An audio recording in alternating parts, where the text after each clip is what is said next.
Welcome everybody to the Officer Roles, a Self-Advocate's Guide to Self-Advocacy Group Governance, September 14, 2016. And I'd like to welcome everybody today on this lovely September and hope everyone's doing well. Wanted to go over the Southwest Technical Assistance Project. We're on ending the year 2. And the goals of the project are to share information from states to state about self-advocacy, create video blogs about disability issues, lead webinars about strengthening self-advocacy organizations, and work on sustainability and recruiting youth leaders. So today we have Colorado presenting, and go ahead, everyone from Colorado. Hi, yeah. So this is Kaylee. I'm one of the advisors for People First of Denver, the Colorado group. And we have... I'm Vicki Ray. And I'm Joni. Right, and Vicki is our president and Joni is our secretary. So we've got facts and truth from the mouths of the people who are doing it. So the purpose of this webinar is to define officer roles. And officer roles are the people that are leading your self-advocacy group, the people that are organizing and making sure that things are getting done. In addition to defining those roles, we're going to lay out how we choose those by electing officers. And also we'll discuss the terms of officer roles and how long people should be allowed to stay in those roles.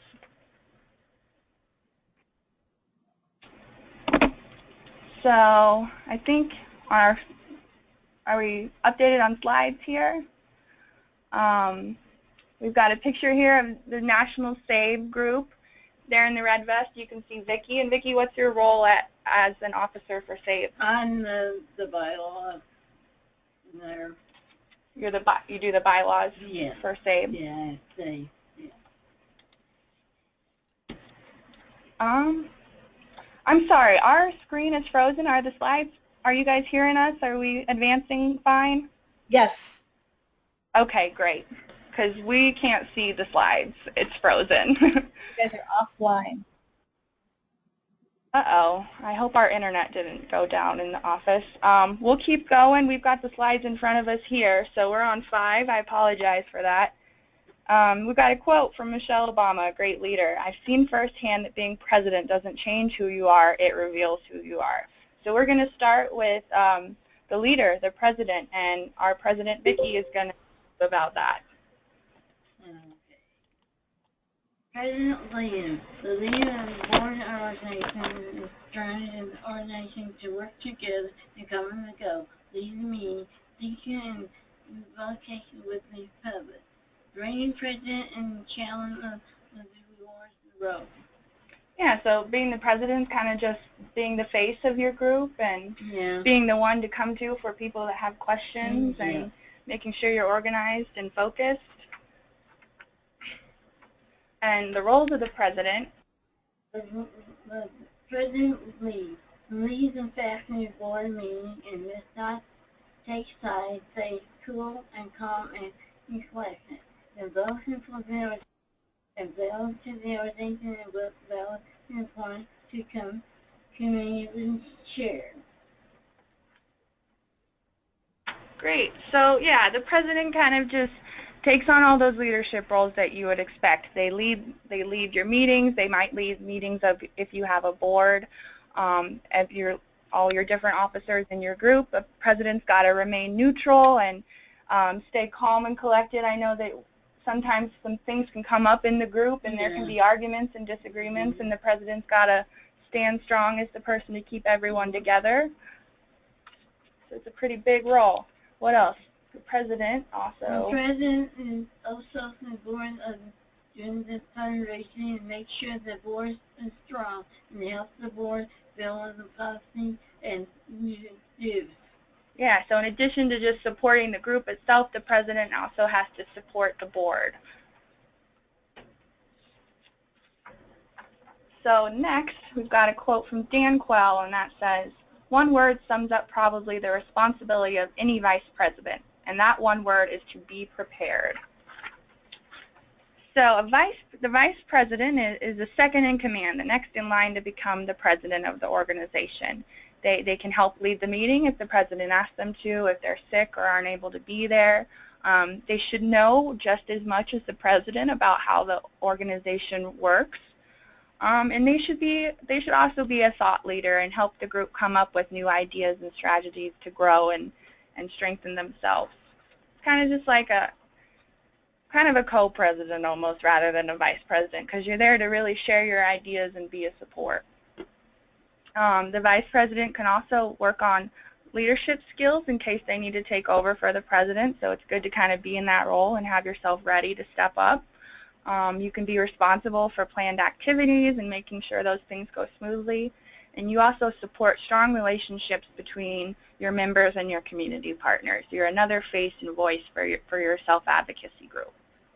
It's kind of like being the person there to ask your president and everybody else, how can I help? Like that picture shows. Vice presidents should also understand the rules of 501c3 for nonprofits so that they make sure they're doing what they should be. They support and work with their current president, and they assist their secretary and treasurer if they need help. So the vice president can also set examples as a leader by attending meetings, being prepared for those meetings in case something comes up. If the president can't be there at the last minute, the vice president should be ready to go. They can give their feedback and ideas, and like we said, they should be prepared and ready to lead at any time. The vice president also makes sure that the board is doing what they're promised and able to change if it's not working.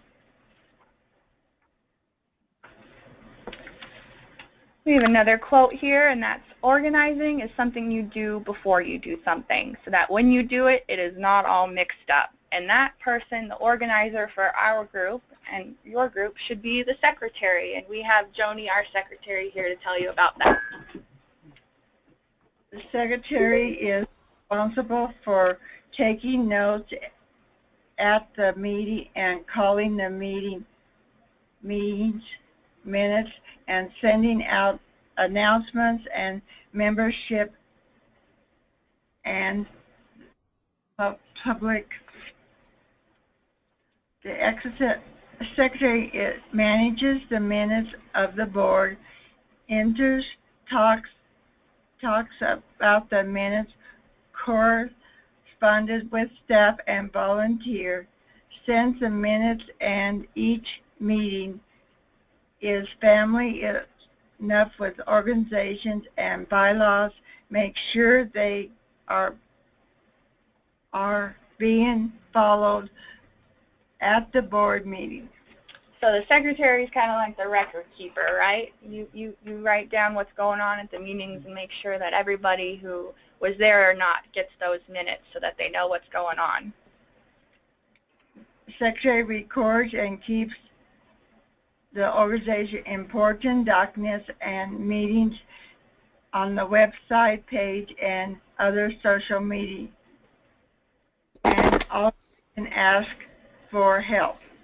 Yeah, so I know, Joni, you've had some help sometimes because as secretary, you're in charge of getting everybody organized and making sure they know when and where our meetings are. And I don't write, so I have to use the iPad for my minutes. Yeah, so that's a great adjustment we've made too. We were able to get Joni an iPad so that she can use that to take notes and email them to Heidi and I. So it's really easier to get things out that way rather than having to handwrite and then type it in and go through a longer process to get that information out to everybody.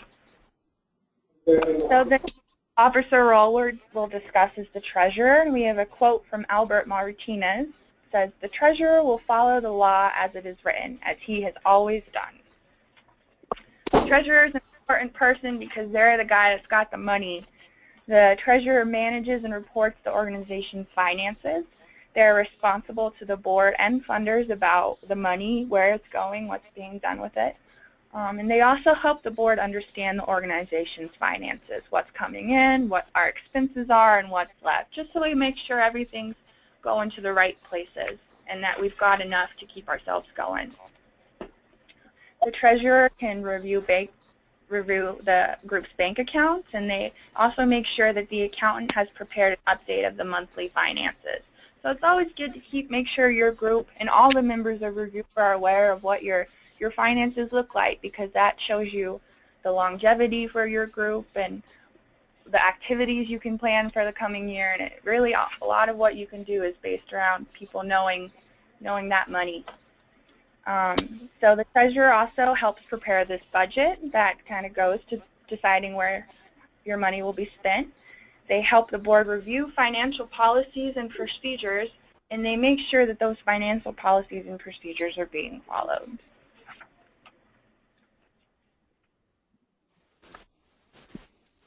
And finally, we have the role of Sergeant at Arms.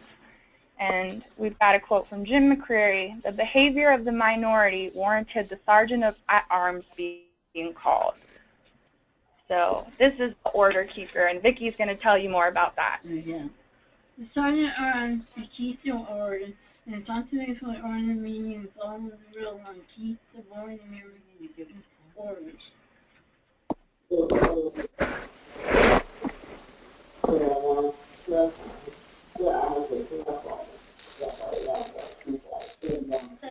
Meeting room before the meeting starts. Check to make sure that everything is in order before the other board members arrive. When they arrive, set up for the first one. Yeah, so the Sergeant of Arms kind of can be the organizer. They can help logistically get everything set up for your meetings and make sure things are ready for when your members get there. The Sergeant of Arms can also... Sergeant at Arms and welcome the new member and guests in the meeting, and Sergeant at Arms will keep the order. Great. So yeah, like we were talking about earlier, sometimes, you know, people might get in some arguments or have some disagreements during your meetings, and the Sergeant of Arms can kind of be that peacekeeper and order keeper. They can make sure that your group is sticking to your agenda if you have one for that meeting, and make sure what's supposed to get done that day is getting done. The board members are the guests and rules. They may ask them to leave the meeting. If they be asked to cast the vote ballot and count the vote and take the petition. Yeah, so the Sergeant of Arms just kind of has a lot of different roles. They can be the peacekeeper and the organizer, the welcomer, the bouncer if they need to.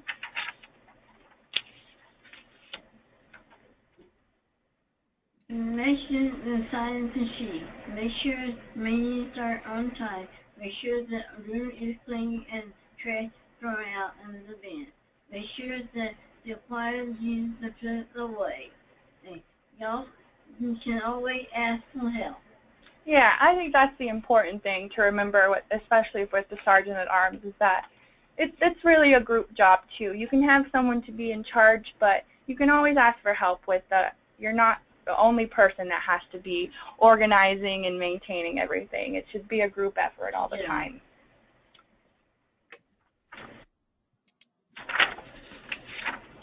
So next, we're going to talk about officer election and how you get people into these roles in your group.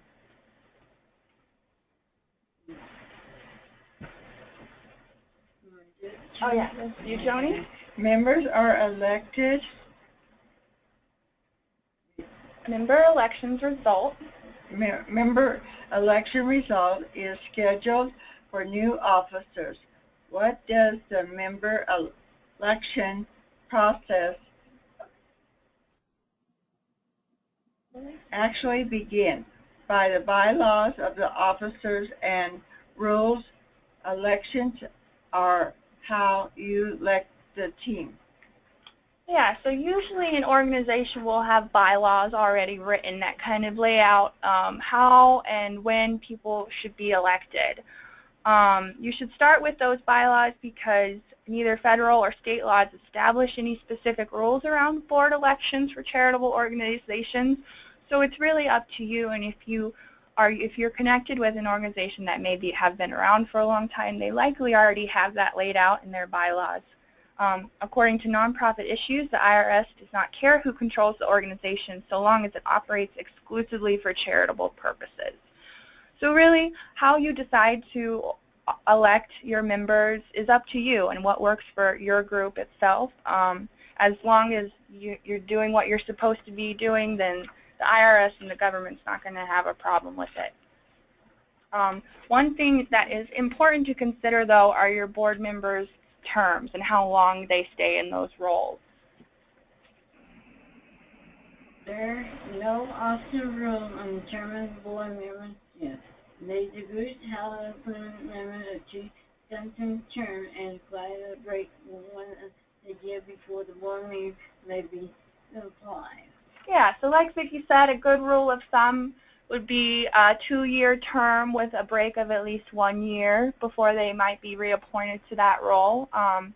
But like we said, it's different for every organization. For our Denver group, as we're trying to kind of get new members, and we're pretty small with the people we've had around for a long time, our officer roles are 4 years, 4-year terms, and we're hoping to switch those roles out and have elections soon, but we've got to get some new members in there first that are looking to take over those roles. So that wraps it up for what we have to present to you, but if you have any questions, we would love to answer them. So I'm going to go ahead and unmute. If anybody has any questions, you can raise your hand or speak up and ask questions.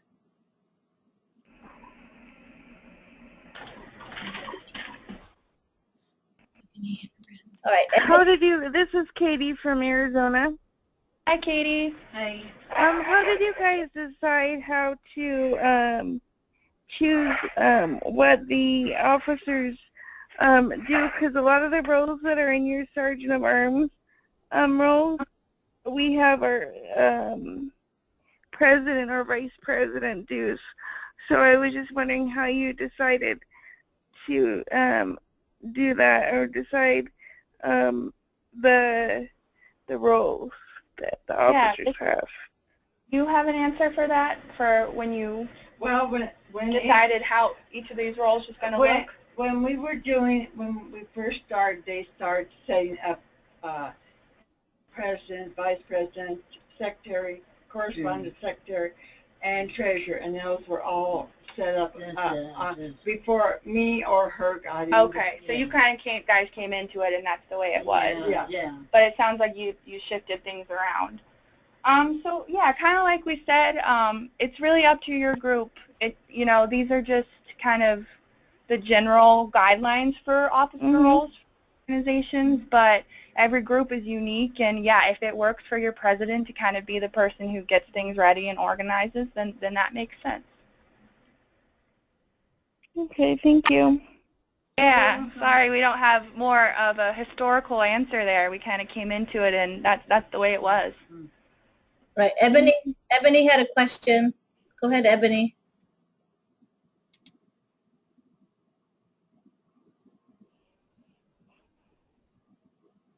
Probably have to, you have to unmute your phone, Ebony.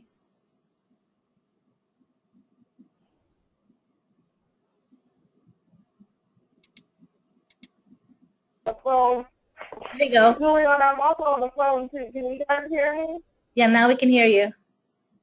Okay, my question is, when you have officers, for my organization, I was just elected secretary, and the officers that we have in place, all of us are very strong leaders.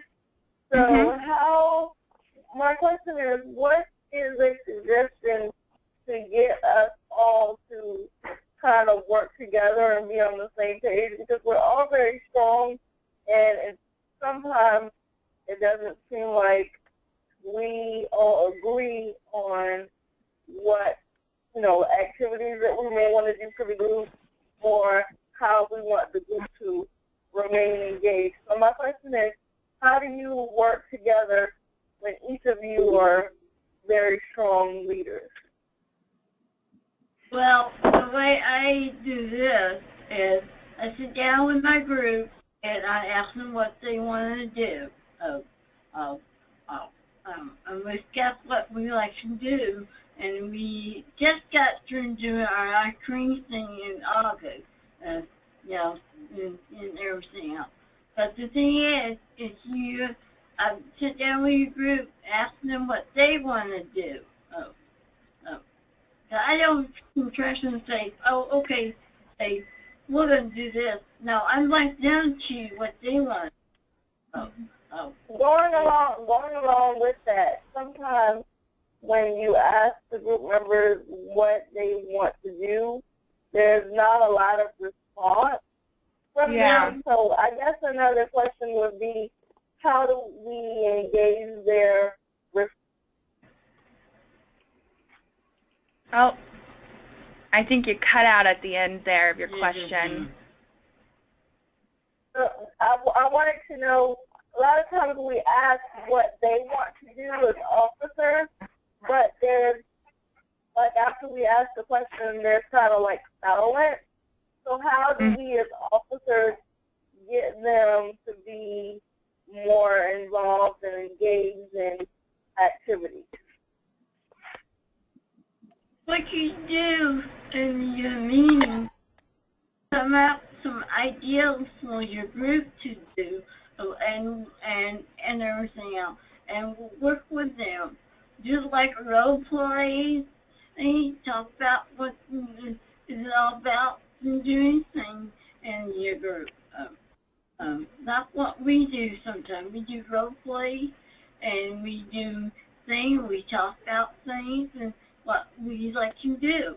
I'm not sitting here and saying that you can't do this. You can do this, and you can work with your group and teach them how to do things. Yeah, I let my group do what they want. And they say, oh, we like to go to the zoo. Okay, we can go to the zoo. That's what you want. We don't have to go to have a meeting. We'll have a meeting at the zoo. That's what it's all about, to get together with people and ask your group what they really want to do. I let them choose what they want to do. I'm not going to sit here and say, well, we're not going to do this, as we're going to sit here and do the meeting all day. You get the group outside, to get to other people. That's what it is. Yeah, so Vicki, that's good advice, to really talk to your group, make it be a group decision what you guys do, and if you do have issues kind of getting a response from people, come present them with ideas, present some different ideas and see what people respond to. My advice what is the limit of ideas that you would present, like the limit of ideas that you would suggest that you present to them? Because we don't want to bombard them with a bunch of ideas at one time. What do you think, Vicki? If you wanted to present a couple or a few different ideas to the group about what they would want to do, how many would you say? Because you don't want to give people too many choices. I would do 3 at least. 3? Yeah. Yeah, that's kind of. I think that's what I would have said too. Is probably 3 choices. Okay. Thank you so much. You guys have been so helpful. Thank you. Yeah, I wanted to say my other advice too, just when you have a group full of so many strong leaders, is to make sure you guys always remember that you're there for a shared goal and a shared reason, and to keep your sights on those goals and realize you want to reach those. And although people might have different ideas of how you get there, respect people's roles as officers, because they were elected to those as for a reason, right? So let people do their jobs. Understand that people may do things differently, but you're all there for the same reason. And also, while you do have these officer roles and people that can take charge, really remember that everyone's on the same level. No one's above anybody else, and you're all there to work together. One of the things, this is Teresa, I just, a couple of comments to add. When there are strong leaders, I really like your idea, Kaylee, about making sure that they remember what their roles are. One of the ways is to make sure that they do have time to represent those roles. In the Arizona People First meetings, what they do is make sure that each officer knows that they're going to have time to report on what they've been doing. And so we make sure that just like in a lot of different groups, they have time to say, I did this, I did that, and, represented the group at this meeting or at that, presented somewhere, and that they have time at each meeting to talk, because that's usually what it's all about, is that they're so excited about what they've been doing. And after they practice reporting at each meeting, it does help balance the power. And also the thing about checking ideas, sometimes I like the idea of 3 ideas. It can even be comparing one to the other. As officers, if you meet ahead of time and you sort out the ideas and you say, this one seems to work better at this time of year than that time of year, you can decide, yeah, it's a good time to start planning that, or let's wait till the next meeting to start planning the next thing, because it does overwhelm people and they're not really sure. So you can decide whether it's time to start working on something new or not. And so that's one of the ways that you can help balance the meetings is it time to start talking about the holiday party yet? Well, we've got Halloween ahead, so maybe we could wait one more meeting till after Halloween's done before we start talking about this other one. And you guys kind of sort out some of the things that you're going to ask your participants. Also, one of the things is that sometimes when participants are voting on things. Oh, I'm sorry. I'm sorry. That's okay, Monica. So one of the things that you can do is you can help the participants if there's too many things to choose from, or they're choosing one or the other, and every time you try to get a clear answer, everybody's raising their hands for both. What I just helped a group do when I was attending their meeting was do a roll call vote, and that way each person gets one vote, and they do a roll call, and you just go around the room and make sure that they choose which one you like best. And then that way, when you do a roll call vote, you get a clearer answer. Hopefully you don't have an even number of people, and that helps. Ebony, do you have another question? Yeah, I have 2 actually. I apologize for so many questions, but I was excited about this webinar today. My other question that I have is, Teresa, you mentioned to have the officers have certain time on the agenda to speak about what they're doing and what they're working on. I know that we were just newly elected officers, and I think that's a good idea for each of the officers to have a certain amount of time to speak and report on certain things.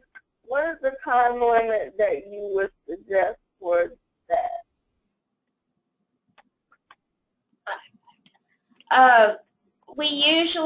The president usually talks the longest, and the other officers usually have about 5 minutes or 10 minutes if they use a communication device, because we do have to accommodate whether they need, a little more time or not.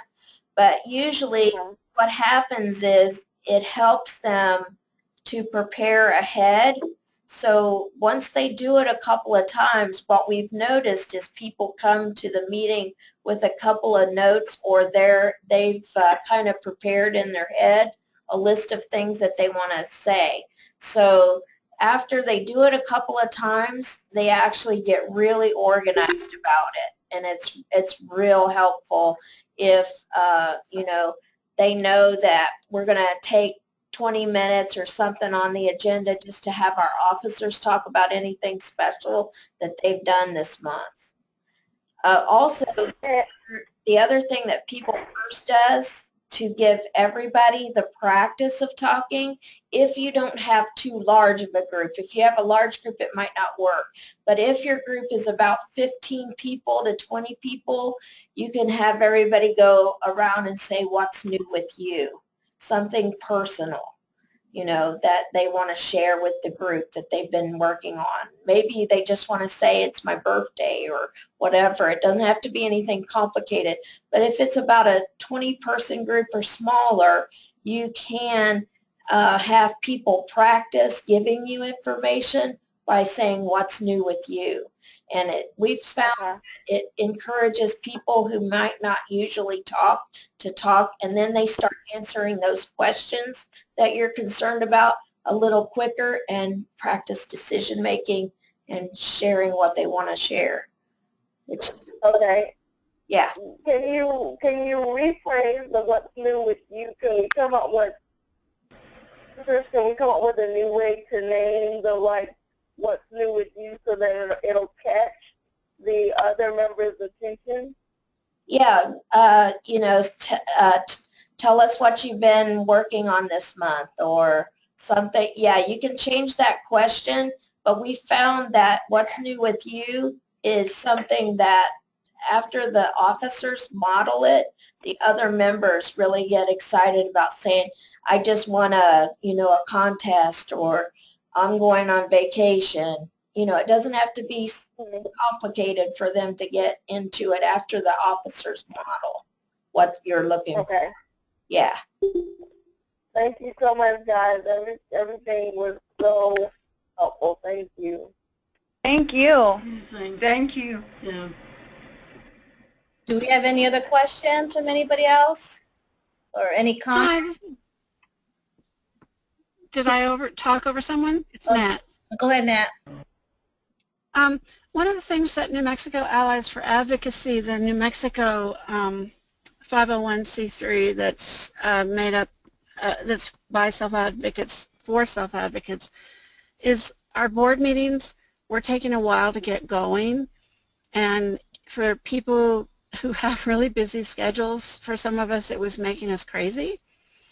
So what we decided to do was from 5:30 to 6 we have we call it the networking time, and then we start our meeting at 6 o'clock on the dot. So that allows people who are straggling in, or people who just want to catch up, or what do you call it, when someone talks out of turn.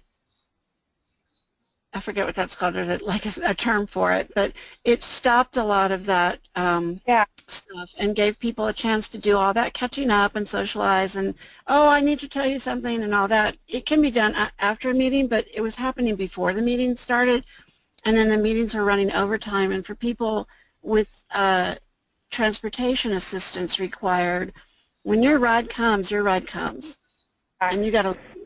So meetings were running like half hour, 45 minutes over time, and that was not working out. So we have like kind of I call it a social half hour, but it's really, we call it networking. So that was our solution. I think that's a great idea. I think no matter what, you're always going to have people that need to get their wiggles out and say hi or catch up before a meeting. So actually planning that time in so that you're respectful of people's time and transportation needs, I think is a really great idea.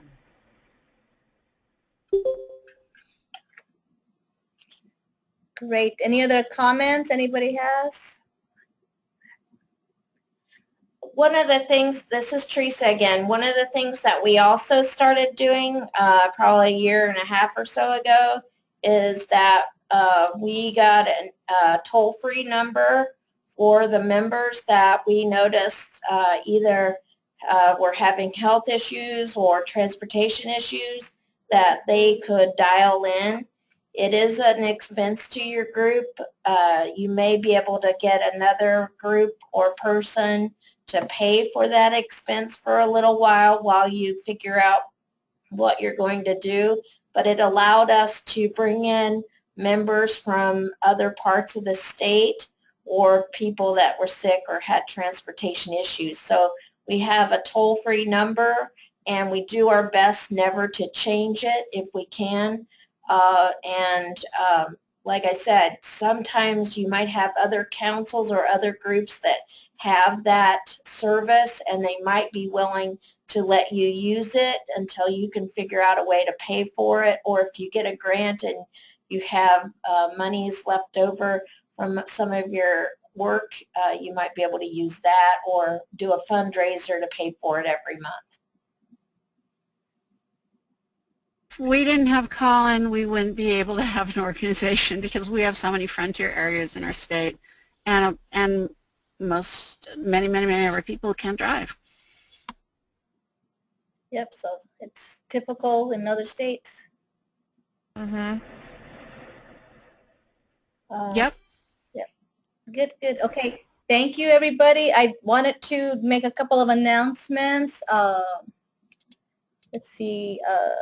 On September 28th, 1 p.m. Pacific time, 2 p.m. Mountain Time, New Mexico will be doing a presentation on their collaboration efforts. And we'd appreciate if everybody would register early. I have about 5 people so far have registered, so if you have not, please register. If you need the link, email me and let me know. I also wanted to make 2 more announcements. It's going to be really fun. You got to come. This is New Mexico. Is that registration the website? Time? It's 1 p.m. Arizona and then 2 p.m. for Utah, New Mexico, and Colorado. Okay. So it'll be 3 o'clock Central, 4 o'clock Eastern. The other announcement I wanted to make is SABE's OCSS project is also doing 2 webinars, and on September 22nd they're going to have one on diversity. It's going to be presented by Tawara Good and Vivian Jackson from the Georgetown University. And then on September 29th we have another one from OCSS, and it'll be presented by Oklahoma. They'll be talking about their self-advocate leadership training. It's part 2. If you're interested, those start at 3:30 p.m. Eastern Standard Time. If you want the links, please email me and I'll send it to you. Awesome. Is the link for the New Mexico webinar on the Southwest Institute website? No, I'll send it to you. Okay, please do. Okay. Can you email Nat Dean the information about the event you were just talking about? Yes, I can send all that to everybody. Perfect. Thank you.